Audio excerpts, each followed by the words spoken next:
Is war between the United States and Venezuela actually possible?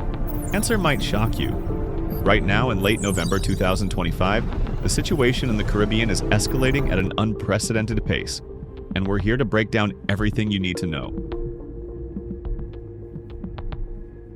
For months, the Trump administration has been quietly, and not so quietly, amassing military forces near Venezuela's coast. We're talking about the USS Gerald Ford, the world's most advanced aircraft carrier, along with at least 8 combat warships, nuclear submarines, F-35 stealth jets, and over 4,500 sailors and Marines stationed in the Caribbean. On November 22nd, just yesterday, Reuters reported that the U.S. is preparing to launch a new phase of operations in the coming days or weeks. This isn't training. This isn't routine. This is what a military preparation for intervention looks like. The official story?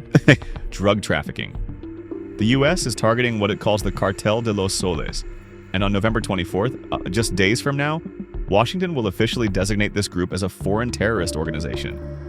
But here's the thing. According to multiple U.S. officials, the real goal is regime change, removing President Nicolas Maduro from power. Why now? Why Venezuela? Because Venezuela sits on the world's largest proven oil reserves, and more importantly, Maduro's regime has close ties to Russia and China. Russian bombers land at Venezuelan air bases. Russian munitions factories are being built in Venezuela. China buys 95% of Venezuela's oil.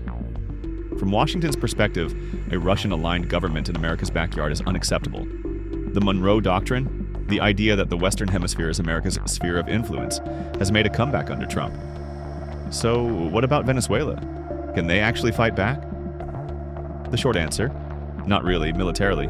Venezuela's defense budget is $4 billion. America's is $895 billion. The US has over 13,000 aircraft. Venezuela has 229, most of them Russian Su-30s that are barely operational. But Maduro has prepared for exactly this scenario. In September, he announced a plan to mobilize up to 1 million civilian militias for a prolonged resistance strategy, guerrilla warfare across 280 locations. Venezuela has an estimated 500,000 rifles distributed among gangs, loyalist groups, and neighborhood militias.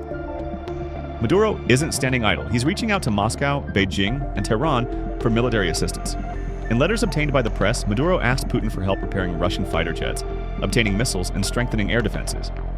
He asked China to accelerate production of radar detection systems. If the U.S. attacks, these nations could escalate their support, turning a regional conflict into something far more complex geopolitically. Trump has sent mixed signals, threatening military action while also suggesting diplomacy is possible.